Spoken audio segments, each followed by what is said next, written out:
Te hago yo la pregunta a vos, ¿cómo resolverías el tema de Malvinas? Pero nadie tiene una propuesta para eso, yo sí. ¿Y cuál es tu...? Epa, ¿vos tenés propuesta para recuperar Malvinas? Sí, le vas a romper el ojete a los laburantes. No, pero para eso está el Estado. Donde No, nadie el quiere... Estado no está para eso. Sí, Javier, donde no, no está me tiene que... Javier, dale, eso es Javier, inmoral, Alejandro. Mirame. No, mirame vos a mí. Pero mirame una eso cosa, es inmoral. escúchame. Eso es inmoral. Suponte que no hay empresa... Pero lo último, cortito, pero si no hay empresa del Estado, ¿quién viaja a La Rioja? Dame la mano. Totalmente. Uy, boludo, me quebraste un dedo, me hizo ruido. Agustín Rossi, mejor arquero de la historia. Siempre cumple, da su palabra y está. Es de los pocos que llega a tiempo, se maquilla, se prepara y ya se sienta con nosotros. Siempre. Miren que a veces hay que esperar a muchos políticos. Este no. Te dice, estoy a esa hora y producción lo disfruta, porque siempre es un sufrimiento cuando te hacen sufrir, ¿no? Perdón el juego de palabras, la redundancia.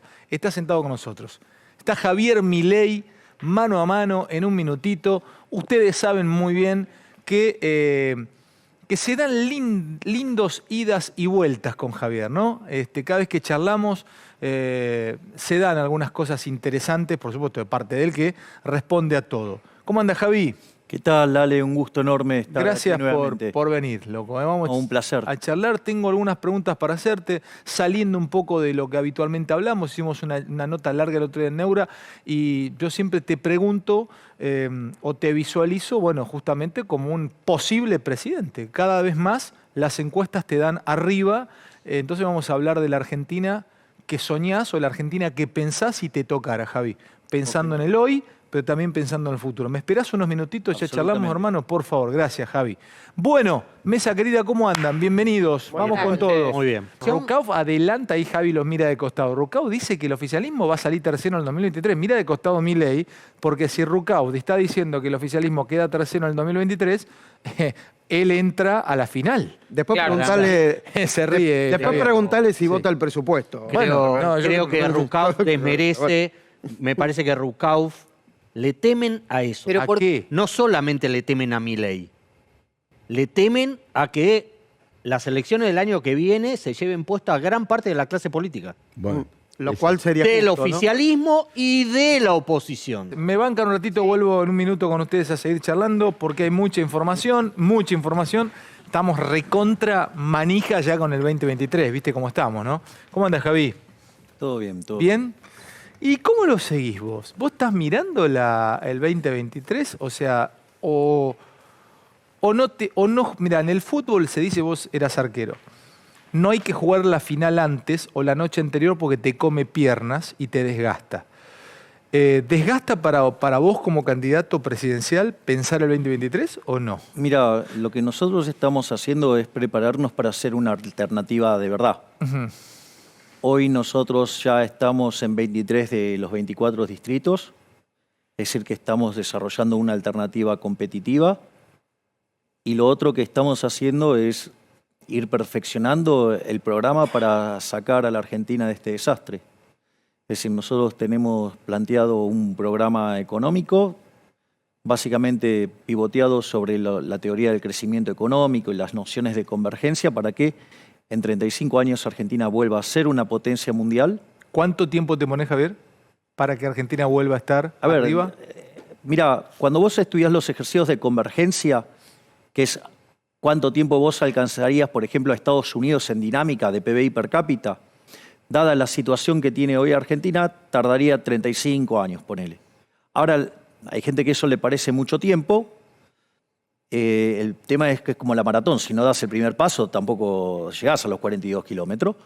Y acá lo importante es entender también que 2/3 de esa mejora ocurre en el primer tercio de tiempo. En los primeros 10 años más o menos. Ponele 15 años, suponete, para hacerlo más fácil y estirarlo un poco. Entonces vos podrías lograr 2/3 del objetivo en un lapso de 15 años, ponele. Entonces, me parece que vale la pena, porque si seguimos haciendo lo que estamos haciendo ahora, vamos a terminar siendo la villa miseria más grande del mundo. Por lo tanto, me parece que no es menor emprender ese cambio y buscar ese cambio. Está bueno, mira, el otro día te escuché en una entrevista y volví a ver lo que decías y pusiste el ejemplo de Cavallo. No es que son 6 meses, no es que si te tocara en 6 meses es todo color de rosa. Vos dijiste que lo de Cavallo, pasar las dos hiper fuertes. Bueno, una de 5.000 y pico que fue la de Alfonsín, pero una de 1.200% que fue la de Menem. El tipo empezó en el 91 con su plan y se vieron los primeros frutos en el 93. Bueno, porque la inflación es siempre en todo lugar un fenómeno monetario que se genera por un exceso de oferta de dinero. Y eso puede ser o porque subió la oferta, o porque cayó la demanda, o pasaron las dos cosas a la vez. Pierde poder adquisitivo la moneda, es decir, que todos los precios se expresan en unidades monetarias suben. Esa es la esencia de la inflación. Ahora, el tema es que cuando vos haces, suponete que estuviera todo constante y vos solo modificaste la cantidad de dinero, la oferta monetaria. Eso, el impacto, vos lo vas a ver de acá adelante de 18 a 24 meses. Por eso tiene un problema gigante el gobierno con la inflación. Porque aun cuando vos pararas la emisión monetaria, no va a parar la inflación, va a tardar entre 18 y 24 meses. Vos fíjate esto, si entendemos la inflación como un fenómeno monetario, Argentina tiene problemas con la emisión pasada, con la emisión presente y con la emisión futura. La emisión pasada, ¿por qué? Porque durante la pandemia, este gobierno de ladrones, ¿sí? Porque nos robó con el señoriaje, es decir, el financiamiento con emisión monetaria del déficit fiscal. Vamos a cosa. Quiere decir que según tu mirada, Javier, todavía no nos comimos la tormenta de emisión de la época de pandemia. Exactamente.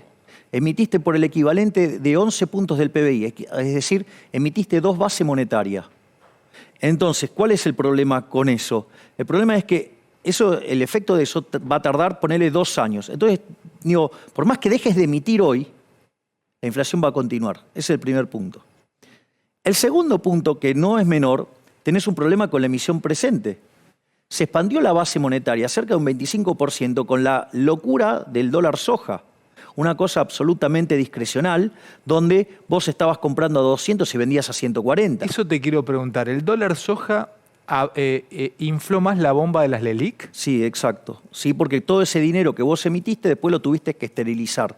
¿Cómo lo sacás de la calle? ¿Lo sacás no todos pueden llegar a ser... Me costó mucho tiempo, yo no soy justamente una luminaria económica, pero cuando me pongo en un tema lo estudio. La LELIQ es una herramienta que tiene el BCR, el Banco Central... Para quitar dinero de la calle. Para chupar pesos de la calle, ¿no? Exacto. Y a cambio de eso paga tasa de interés. Pero la promesa de la tasa de interés no te la pagan en el momento cash. Te las van tirando para adelante, te van pateando para adelante esa bomba. Bueno, hoy vos tenés en el balance del Banco Central, sus pasivos son las LELIQ, si vos querés... Una cosa, suponte que yo llego al Banco Central ahora, para darme una idea, vos que entendés de esto, vengo, golpeo la puerta del Banco Central, aparece el presidente, le digo, ¿qué tal? ¿Cómo le va? PC. Quiero cobrar ya en dólares lo que usted debe de intereses de LELIQ. Más o menos, ¿cuántos millones de dólares son? Las LELIQ, lo que está debiendo de LELIQ el Banco Central son 2 bases monetarias. Es decir, por cada peso que vos tenés en la mano, hay 2 pesos de LELIQ, pagando una tasa del 100%. ¿Que son billones de pesos? Son 8 billones de pesos. Billones en español, no en inglés. Billones, o sea, no billions, billones. Entonces, vos fíjate, entonces tenés un problema con la emisión presente también, por el déficit fiscal, por burradas como la del dólar soja, y tenés problemas con la emisión futura, que son los LELIQ. Porque esos pasivos, en algún momento, alguien lo va a querer hacer cash. Y en ese momento vas a de vuelta volver a la calle. Ese dinero más el efecto de los intereses. O sea, le debemos al Fondo Monetario Internacional y a los privados. A ver, el Fondo Monetario es uno de los deudores. Argentina debe 380.000 millones de dólares. El fondo son 50.000. O sea, el problema, no es el fondo. O sea, y de hecho el fondo vino para poder evitar el default de la deuda en dólar. La última vez que charlamos hiciste un lindo lío con la gente, conectaste con esta teoría que tenías, habías calculado la dolarización. Se podía dolarizar. ¿Seguís con la idea? Sí, es absolutamente factible. Yo no tengo la culpa que la gran mayoría de los economistas sean burros que no saben de equilibrio general de stocks. Vos tenés que mirar el balance del Banco Central completo. No solo tenés que mirar los pasivos, sino Pero que también tenés que mirar los activos. Te lo pregunto como si fueses un médico y el peso fuese un ser viviente. Te digo, ¿sobrevive el peso, doctor, o lo va a dejar fallecer? No, yo, digamos, voy a procurar extinguirlo. El peso es la moneda que emite el político argentino. Por ende, no puede valer ni excremento si los políticos argentinos ni siquiera sirven de abono. ¿Y cuál va a ser la moneda de círculo? La que elija la gente. Lo más probable es que los argentinos elijan el dólar. Pero eso no quiere decir que vos tengas que hacer las transacciones en dólares. Suponete que nosotros nos dedicáramos al negocio petrolero. Pero una pregunta, ¿en qué cobrarían ellos y los cámaras? En lo que ellos quieran. Pero los cámaras van a pedir, los chicos de acá Pablo va a pedir cobrar en dólares. Bueno, al canal. cobrará en dólares. Pero suponete que nosotros queremos hacer transacciones. Pero ¿y a cuánto le darían cómo es la especificación, cómo es el cambio? Bueno, ¿Por ahí vos le pagan $3? No. Bueno, a ver, te pagan lo que vos ganás. O sea, ¿Cuánto más es el cambio? Si yo gano, suponete, 200.000 pesos, ¿cuánto? Bueno, digamos, a 320, ¿sí? No te cuesta ni un solo dólar. No tenés que conseguir un dólar extra porque vos, hoy, con los títulos cotizando al 20%, ¿sí? Vos fíjate, vos tenés 72.000 millones de dólares en títulos y tenés 3.000 millones de dólares de reservas netas. Ponele, digo, que fuera la posición de oro. Y vos tenés que rescatar 22.000 millones de dólares, ¿sí? del ELIX. Bueno, tenés los 72.000 millones de dólares de títulos, los cuales los cambiás, ¿sí? 22 por 22, ahí se limpia, con la diferencia que ahora que le estás dando un título que, que ya no es en pesos, es en dólares.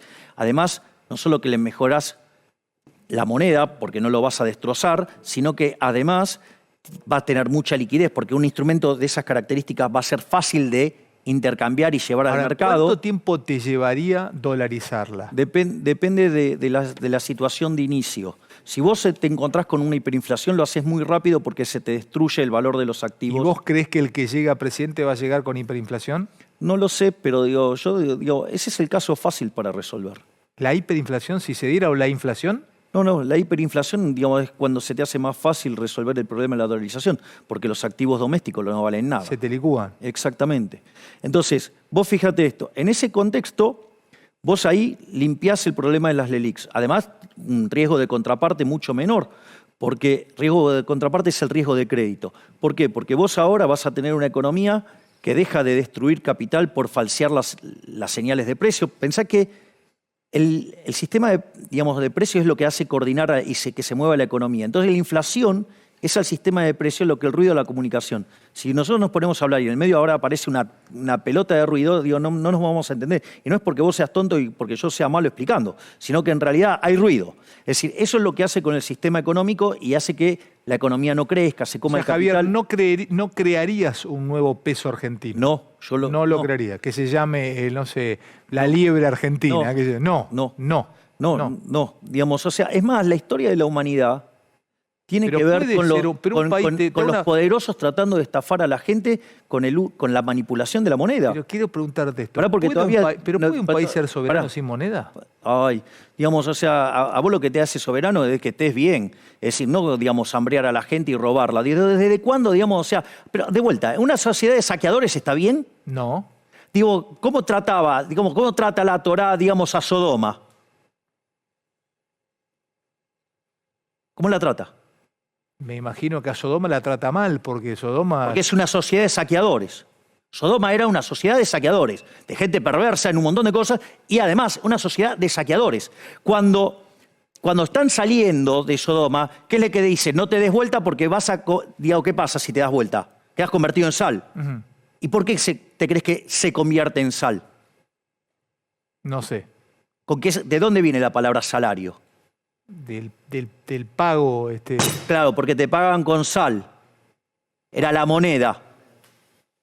¿Me entendés?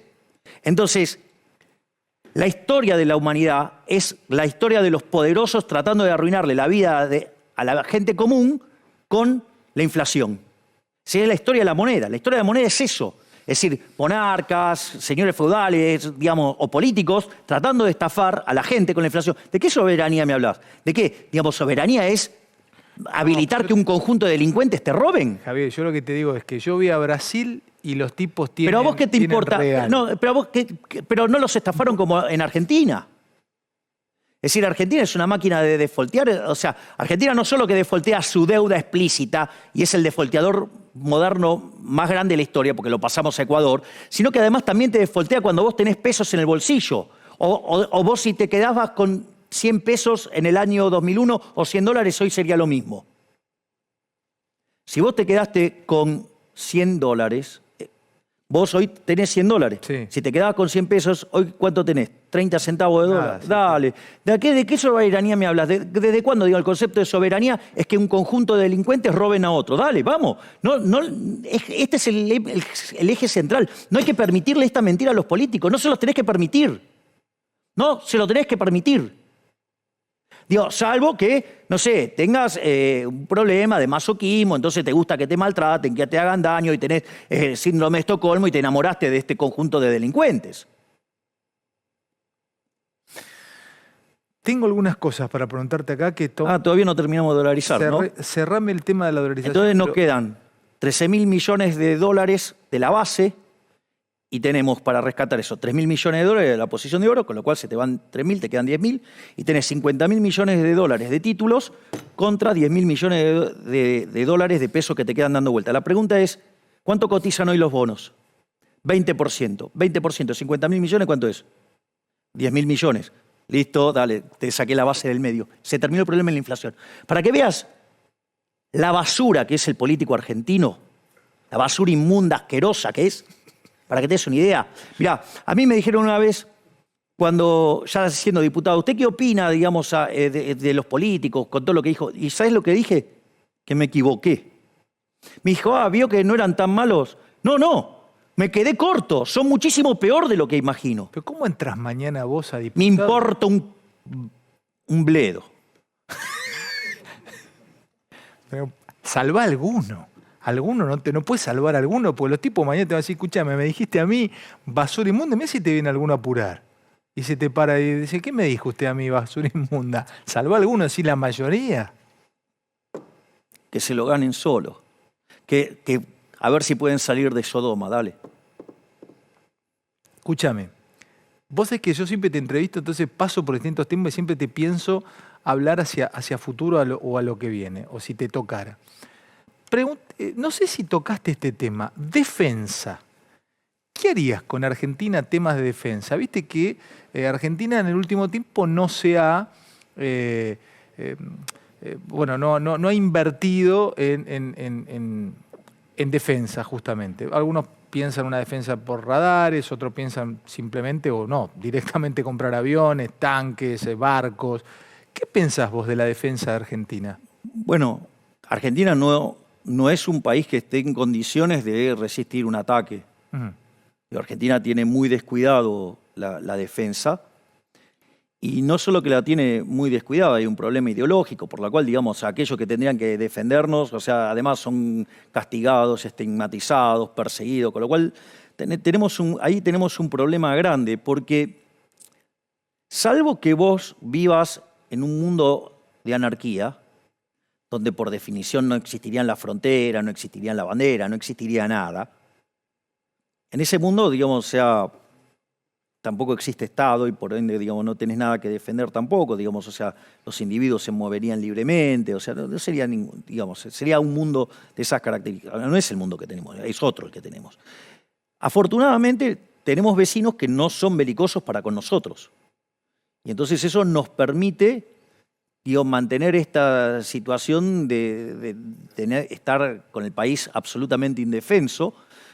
Por suerte, nadie nos va a atacar, porque no hay conflictos, pero Pero vos sabés que hay hipótesis a futuro, siempre hay hipótesis de conflicto que ojalá no se den, pero reservas de acuíferas, cuando se tome posesión definitiva o se hagan las líneas de división de la Antártida, etcétera. Pues es que el mundo geopolíticamente se mueve permanentemente. Ojalá que nunca tengamos un enfrentamiento bélico. Tratemos de... Pero vos pensás... Pero tratemos de resolverlo por la vía diplomática. Es decir, vos lo que tenés que hacer es resolverlo por la vía diplomática. Por ejemplo, te hago yo la pregunta a vos, ¿cómo resolverías el tema de Malvinas? Bueno, es que no tengo otra que resolverlo por la vía diplomática. De todas maneras, si Bueno, yo pero tuviese hay- armamento pero- para resolverlo, ¿y qué, digo, lo y- intentaría y- resolver por la vía diplomática también. Yo creo que... Bueno, entonces, pero nadie tiene una propuesta para eso, yo sí. ¿Y cuál es tu...? Epa. Hacer, por ejemplo, como hizo Inglaterra, el acuerdo que hizo con China respecto a Hong Kong. ¿Vos tenés propuesta para recuperar Malvinas? Sí, claro, pero por la vía ¿Y diplomática. cuál sería tu propuesta, Inglaterra? ¿Y cómo fue el acuerdo con Hong Kong? Bueno, digo, pasó un determinado tiempo, se cumplieron las determinadas metas y automáticamente Inglaterra le devolvió Hong Kong a China. Es decir, acá, digamos, hay que hacer lo mismo, pero teniendo en cuenta también la voluntad de las personas que viven en la isla. ¿Sí? Porque, digamos, son personas que viven en la línea de un país desarrollado y no en un país, digamos, miserable. Pero, Javi, como el que querido, vivimos nosotros. ahí China lo defiende, es una potencia nuclear, está desarrollando misiles hipersónicos, tiene presencia en la mayoría Pero del... si digamos, los acuerdos para llegar a eso no fueron, digamos, de hace 2 días. O sea, se vos hicieron de vos antemano. confías No, es en que la... vos tenés que agarrarte, tenés que sentar con los ingleses, porque hubo una guerra, ellos lo ganaron, y te tenés que decir, mirá, el territorio, por acorde a las definiciones, digamos, le corresponde a la Argentina. Entonces, tratar de llegar a un acuerdo. Y un acuerdo que, de largo plazo, digamos, implique que digamos, las islas vuelvan al país, porque, digamos, o sea, la forma en la cual se definen estas cuestas, digamos, están a favor de Argentina, pero, digamos, sin que sea violenta y que además, sobre todas las cosas, contemple la posición de la gente que vive O en sea, las es una islas. cosa, Javier, que te lo tenía como tema, el tema de tu diplomacia, ¿cómo sería? ¿Hacia dónde miraría Bueno, tu mis país? aliados, yo ya lo dije abiertamente, mis aliados es el mundo occidental, o sea, mis aliados es, digo, dentro del mundo occidental y la lógica occidental, se lo computa Japón ahí también, ¿no? O sea, digo, tengamos en cuenta eso. Pero son los valores de Occidente y además alineados también, o sea, con Israel. Es decir, mis socios, digamos, en mi definición, son Israel y Estados Unidos. Son mis socios naturales. Ujú. O sea, tu diplomacia va Y de hacia... hecho, si yo llego a ser presidente, mi primer viaje va a ser a Israel. Y es más, voy a proponer cambiar la embajada, desde pasarla de Tel Aviv, pasarla a Jerusalén. Ujú. Otro tema espinosísimo, que no sé si te he escuchado, has tenido alguna definición, pero vos te estás pensando, los números te dan, o sea, te puede tocar. De hecho, soy el único que tiene un plan económico en serio. Con 3 generaciones de reforma, con la secuencialidad de las mismas, cómo avanzar y terminar con el problema inflacionario. Vos sabés que hay temas también que no son centrales para la mayoría de los argentinos, pero son importantes, siguen siendo importantes para mucha gente en Argentina y te los toco. Así como te dije recién, el tema de la diplomacia creo que nos incumbe a todos. ¿Qué harías con la AFI? No, yo ese tipo de cosas de la AFI, digamos, o sea, metiéndose adentro de la vida de la gente, digamos, se utiliza para espiar y para hacer chanchadas políticas. Eso está totalmente deformado. Ujú. Eso hay que sacarlo de la órbita del Estado. Entonces, digamos, si vos quisieras hacer inteligencia, la inteligencia tendría que estar relacionado con las cuestiones de la defensa y tendría que estar en manos, ¿sí?, de los que se ocupan de la defensa, que es algo que también deberías separar del poder. Es decir, lo mismo que tendrías que hacer con la justicia para que no queden los jueces dependiendo del arbitrio y de la locura del Ejecutivo. Sigo preguntándote, ¿vos qué harías con las importaciones? Viste que hoy se está discutiendo mucho el tema de la ropa, el tema de la indumentaria en Argentina. Incluso el otro día Massa como que se deslizó, che, si esto sigue así, se abrirían importaciones. Bueno, ¿Qué lo que harías con dijo las es una estupidez. A ver. Porque, a ver, si vos abrís al comercio, por decirlo de alguna manera, vos estarías afectando el nivel de precios, pero no la tasa de variación. Es una burrada querer atacar sobre el nivel de precios cuando el problema es la pérdida de poder adquisitivo del dinero.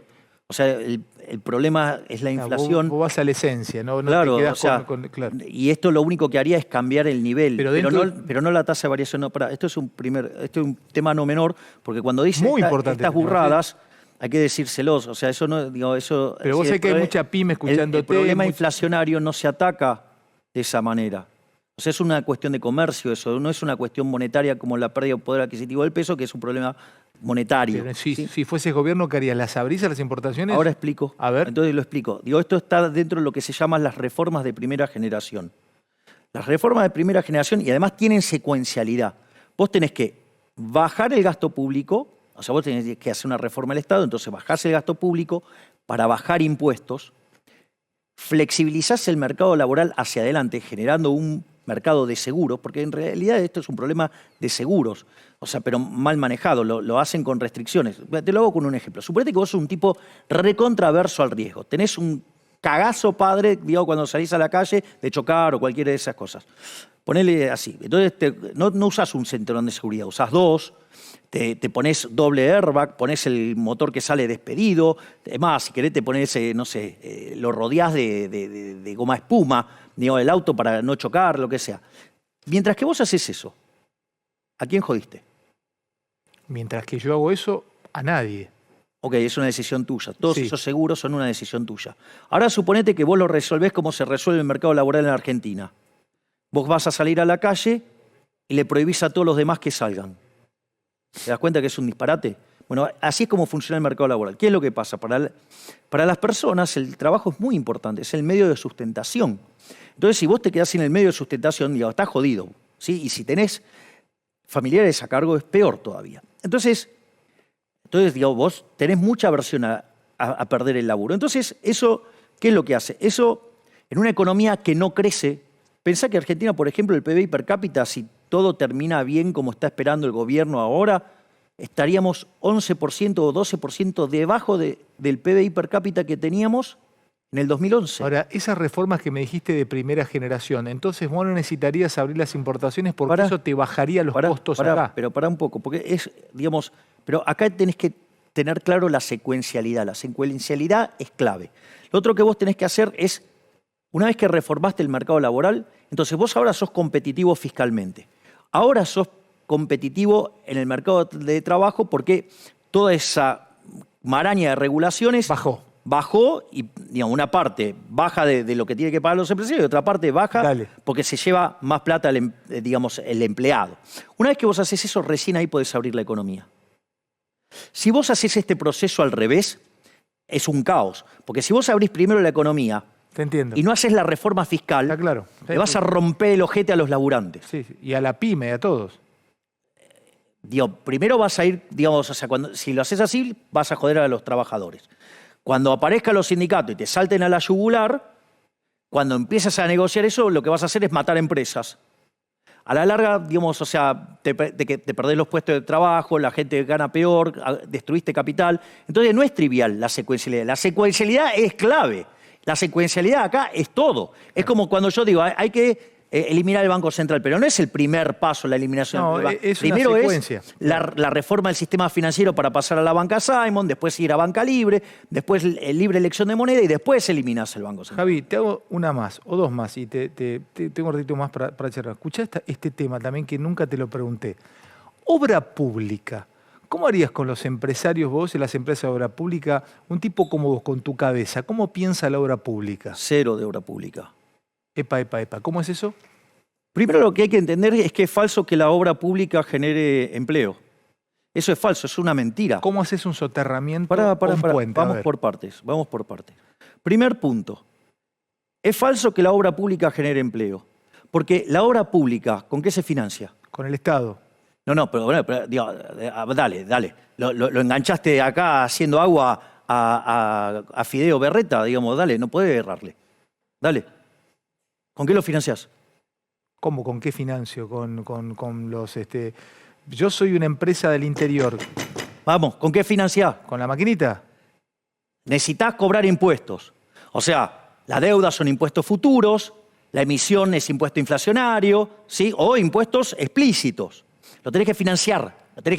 Pero en Chaco una empresa, perdón. Pero pará, digo, seguime el Pero una argumento. ruta que te hace una empresa Pero podés seguir el argumento. pero Ahora escuchá, vamos a seguir a eso. claro, Javi, pero Pero no podemos salir de ahí. Pero eso viene después.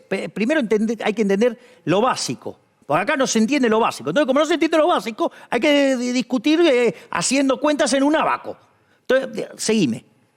Vos lo pagás con impuestos eso paga con impuestos. Cuando vos le cobrás impuesto a alguien, estás destruyendo puestos de trabajo en otra parte de la economía. Entonces estás pasando, en realidad, estás destruyendo un sector para que el Estado haga esa obra pública. O sea, que no generó nada. Y eso es, sí, solo Pero sí. da trabajo esa obra pública. Pero no da trabajo porque lo destruyó antes en otro lado. Y en el medio además hay un pasamano. Porque además, si esa obra la gente la quisiera hacer, ya la hubiera hecho. Si la está haciendo el gobierno es porque nadie la quiere hacer. Pero escúchame, pero si nadie la quiere... Keynes eso funcionó. No, eso no funcionó. Eso es digamos, tened en cuenta que la teoría general es un panfleto escrito para políticos mesiánicos, chorros y corruptos. Dale, seguí con la obra pública, dale que me interesa entonces, esto, sí. ¿cuál es el punto? El punto es que vos estás sacando recursos de un lado, estás destrozando sectores para financiar esa obra pública. Si esa obra pública, además, no puede ser eficiente. ¿Por qué? Porque la gente quería gastar en otra cosa, no en eso. Por lo tanto, eso tiene que ver, digamos, con los que les gusta el asfalto y todo, las baldosas. Entonces, es tremendo, porque de ahí afanás a lo loco. Entonces, ¿De ahí qué? De ahí afanás a lo loco. Claro. O sea, la corrupción existe porque existe el Estado.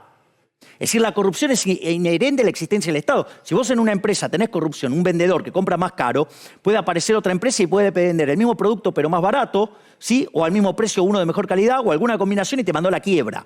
Pero como el Estado vive de una fuente coactiva de ingresos, no pasa nada. ¿Me comprendés? Pero además estarías haciendo un supuesto muy fuerte, que no hay, como decía Bastiat, las porosas manos de los políticos. Es decir, vos vas a sacar plata de acá y acá va a llegar menos. Ya el solo hecho de pagar los sueldos y toda la operatoria, ya eso hace que... ¿Quién haría la obra, Javier? El sector privado. En Chile, digo, las rutas las hace el sector privado. Y si no te licitan, los tipos no van y no se presentan. Entonces es porque esa obra no tiene que existir porque nadie la valora. O si no, ¿qué te crees que es lo que refleja el sistema de precio?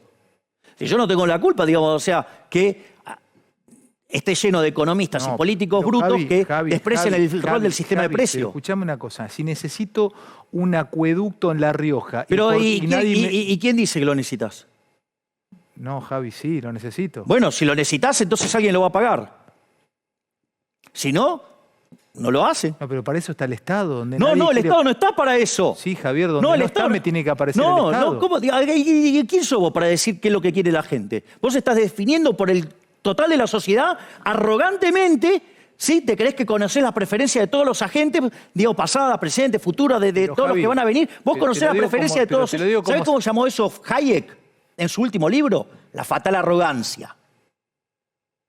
Digamos, vos para hacer eso, para saber eso, Alejandro... Yo soy de Santa Fe, no, necesito pero que me vayan los aviones a Santa Fe. Bueno, pero vos estás de acuerdo en robarle a la gente. No. Y bueno, ¿y qué estás proponiendo? Estás proponiendo al Estado de La Rioja. Pero estás proponiendo que el Estado vaya, le robe la guita a algo para beneficiarte vos. Javi, dale, eso es inmoral, Alejandro. No, mirame vos a mí. Pero mirame una eso cosa, es inmoral. Escúchame. Eso es inmoral. Suponte que no hay empresa. Pero lo último, cortito, pero si no hay empresa del Estado, ¿quién viaja a La Rioja? Déjame terminar el argumento. Si eso, el mercado no lo quiere, no tiene por qué existir. Y si existe, digamos, o sea, no va a ser eficiente nunca. Y además, no son eficientes porque no hay nada peor que gastar el dinero de otros en otros. Es una forma absolutamente irresponsable. Entonces, todo lo que haga el Estado hace daño, porque además se financia con impuestos. ¿A qué te suena impuesto? Impuesto es una rémora de la esclavitud. ¿Sabes, digamos, qué pasó, digamos, a Israel? ¿Qué le pasó en Egipto? Primero eran libres. Como vieron que progresaban, le metieron impuestos. Y como seguían progresando, le metieron más impuestos. ¿Y entonces qué hicieron? Le cobraron impuestos del 100%, le hicieron esclavos. Y por eso, digamos, después, Moisés los saca al pueblo judío de ahí. Dame esta respuesta que yo necesito escuchártela porque este es un programa muy federal. Pero lo que digo es que la obra pública no genera empleo. Javi. Solo genera corrupción. Yo voy a hacer que la obra pública sea cero y voy a utilizar el sistema de iniciativa privada a la chilena. Porque es lo que usaron los chilenos cuando llegaron al gobierno, no tenían un mango, estaba todo volcado porque el impresentable de Allende había hecho un desastre y entonces ¿cómo hacían? Y diseñaron un mecanismo para que lo hagan los privados. Javi, querido, yo el fin de semana me tocó viajar me casé en Bahía Blanca, ¿no? Y un montón de invitados míos viajaron en avión. Había vuelo a Bahía Blanca. Me toca a mí ser de San Vicente, Santa Fe, para venir a Buenos Aires O por ejemplo mi hijo, que vino a visitarme desde Córdoba con su novia, con Mari. Vos sabés que decidieron alquilar un auto porque lo llevaba el avión. No había vuelo directo a Bahía Blanca, lo llevaba a Trelew, luego a Aeroparque, etcétera, etcétera. Mi pregunta es, suponte que cerrás Aerolínea. O sea, No, pero- escúchame, pero respondeme esto, Javi. Y hay un destino... Aerolínea se la voy a dar a los empleados. Bueno, pero te lo pongo como ejemplo de donde no llega el Estado. Si a La Rioja, te lo pongo como ejemplo, perdón, La Rioja, pero si a La Rioja no llega la línea estatal o no llega el Estado, ¿cómo viajan los Ahora, riojanos a yo Capital? quiero o a hacer otras otro ciudades? argumento que no pude terminar. Vos para poder saber eso, tendrías que conocer la preferencia de todos los agentes, pasados, presentes, futuros. Tendrías que conocer su tasa de preferencia intertemporal, es decir, a qué tasa están dispuestos a pasar consumo del presente a futuro. Vos tendrías que, además, entre otras cosas, conocer la estructura de capital, la productividad marginal del mismo. O sea, vos tenés que tener todos unos datos que para tener esos datos, ¿sabes qué? Tenés que ser omnisciente, No. omnipresente y omnipotente. O sea, tenés que ser Hashem. O sea, tenés que ser el Pero, creador. Javi, pero Tenés que ser el que es. Yo te toreo ¿Y sabes para qué? que vos des tu postura. Ningún político es Dios. Javi, Ningún político. Javi, ¿Entendés? Javi, Entonces, Javi, hay un pueblito cerca del mío que se llama María Juana. Pero de Y vuelta, vos pero querés- ¿cómo me ah, construye un privado un camino Pero de de pavimento vuelta, de San Vicente de a María vuelta. Juana? Van a construir antes en Capital porque de hay vuelta, más gente. No de van a construir vuelta, ahí. Alejandro. De vuelta, Alejandro. Vos, entonces, lo que estás diciendo que esa gente tiene derecho a robarle a otros para que se haga ese caminito para que ellos estén más contentos. No, yo estoy preocupado. ¿Y cómo lo vas a financiar? Los impuestos no se pagan voluntariamente. Los impuestos se pagan a punta de pistola. Recordá algo. Al Capone lo acusaron de traficante, lo acusaron de asesino. ¿Y por qué fue impuesto? ¿Por Fue qué? preso por los impuestos, por evadir impuestos. Y porque la de la casta no se toca. Dale. Loco, en serio te lo digo. O sea, no seas funcional a estos tipos que te cagan la vida. No seas funcional pensando en la pecera que quieren ellos que pienses. Porque además, por ejemplo, son tan perversos que la educación pública es una gran mentira, porque no te da la educación que vos necesitas. Independientemente que sea de gestión estatal o de gestión privada. Te da la que el Estado necesita. Vos vas a la UBA, preguntás por Ludwig von Mises y creen que es el 9 de Holanda, no el economista más importante de la historia. Te cierro con esto, porque también es un tema de seguridad. ¿Las cárceles qué harías? Cárceles privadas. Entonces, digamos, los presos van a tener que autosustentarse, digamos, el daño que le causó a la sociedad. Cárceles privadas, empresas claro, obvio. privadas. Sí, claro, obvio. Pero que el preso, ¿cómo estaría dentro? Tiene... Labura. Adentro de la cárcel labura para sostenerse y poder cumplir su pena. Bueno, siempre dejás títulos, Javier, ¿eh? Siempre. Y cerrame con esto. Vendo dos y te hago una pregunta de tu futuro. ¿Cómo sigue tu futuro, Javier? Bueno, terrible, ¿eh? Tremendo. Está escribiendo mucha gente. Explotado el celular, explotado redes sociales con esta... Siempre que nos juntamos... Qué quilombo. Qué lindo quilombo, ¿eh? Por Dios. O sea que cada vez que me hace jugar rindo. Pero vos sos arquero. Bueno, Chilaver también hacía goles. Sí, es cierto. Wow, estás rápido, ¿eh? Qué arquero, Chile, ¿eh? ¿Quién fue el mejor arquero de la historia? El Pato Filiol. Dame la mano. Totalmente. Uy, boludo, me quebraste un dedo, me hizo ruido. Agustín Rossi, el mejor arquero de la historia. No, el mejor arquero de la historia que yo vi fue el Pato Filiol. Yo creo que un día pasó Superman por Argentina y quiso jugar al fútbol y cuando vio a Filiol dijo, no, esto es demasiado para mí. Epa. El Pato Filiol... Mirá, es más, la discusión Gatti Filiol es una discusión sin sentido, es Filiol. Es filial, sí. ¿Sabes por qué? Porque en el fútbol, ¿cuántos pueden jugar lícitamente con la mano? Uno que es el arquero. Bueno, o sea que jugar con la mano es un recurso escaso. Por eso se llama fútbol, se juega con el pie. ¿No? Jugar con la mano es un recurso escaso. Gatti usaba los pies, listo, ya está, se terminó. Dale. No puedes llevar la ciudad de la libertad al arquero. Te lo Para dice alguien que era hincha de Boca. Yo estoy de acuerdo con... ¿Y te cambiaste? No, dejé de serlo. Mira, yo dejé de ir a la cancha de Boca el día que se retiró Palermo. No, digamos, no fue algo que, digamos, la tristeza que me generó ese día, no pude volver más a la cancha de Boca. Y después dejé de ser de Boca cuando vino el populista Angelici a hacer un montón de desastres Así que, digamos, o sea, no soy más de Boca. ¿Y ahora sos hincha de quién? De nadie. Listo. ¿Y de la selección sí? ¿Sos escalonista? Es que, digo, no miro fútbol, no tengo tiempo. Javi, gracias por venir, como siempre. Y gracias de verdad, porque siempre tenés la deferencia de estar charlando con nosotros. Para Nos mí vemos. es un placer y es una forma de manifestar mi agradecimiento con quien me puso en primera. Gracias, Javier. Gracias por Alejandro. todo. Me voy a la mesa. Después del corte, me voy a la mesa. Hay más, dale.